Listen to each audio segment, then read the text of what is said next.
Magandang araw po. Narito na po ang magiging lagay ng panahon ngayong araw ng Huwebes, December 5, 2024.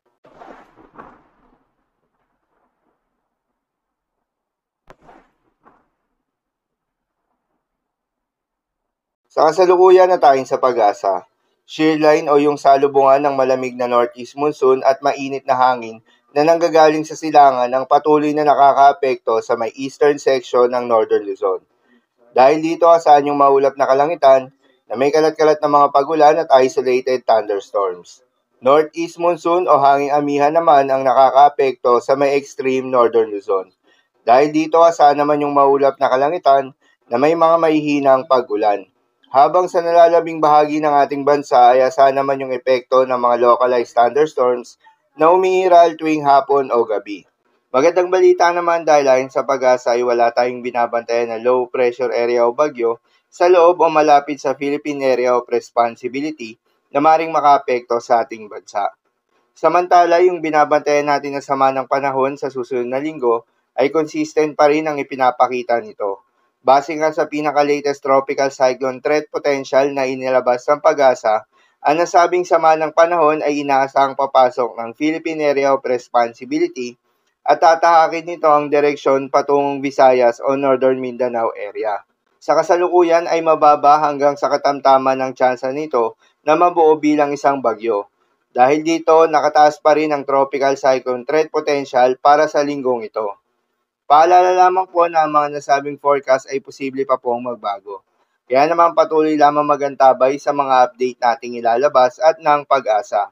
Dahil nga sa epekto nitong northeast monsoon, asahan ngayong araw sa Batanes ang maulap na kalangitan na may kasamang mga mahihinang pagulan. Habang sa Cordillera Administrative Region, Ilocos Norte at nalalabing bahagi ng Cagayan Valley ay asahan naman yung maulap na kalangitan na may kalat-kalat na mga pagulan at isolated thunderstorms. Dulot naman yan ng shear line. Posible ang mga pagbaha o pagguho ng lupa dahil sa katamtaman hanggang sa kung minsan ay malakas na pagulan.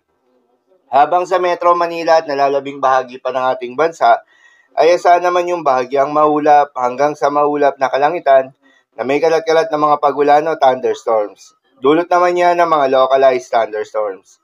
Posible rin ang mga pagbaha o pagguho ng lupa during severe thunderstorms. Madalas nabobo ang mga thunderstorms na ito tuwing hapon o gabi na nagtatagal ng 1 hanggang 2 oras. Kaya naman ingat sa mga posibleng banta ng pagbaha o pagguho ng lupa. Madalas nabobo ang mga thunderstorms na ito tuwing hapon o gabi na nagtatagal ng 1 hanggang 2 oras. Kaya naman ingat sa mga posibleng banta ng pagbaha o pagguho ng lupa.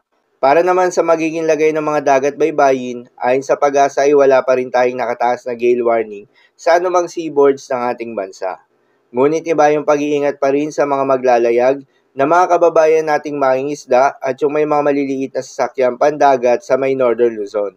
Inaasahan pa rin yung katamtaman hanggang sa maalon na karagatan. Habang sa nalalabing seaboards ng ating bansa, ay asahan naman yung banayad hanggang sa katamtaman ng mga pag-alon. So yun lamang po para sa lagay ng panahon yung araw ng Huwebes. Keep safe everyone.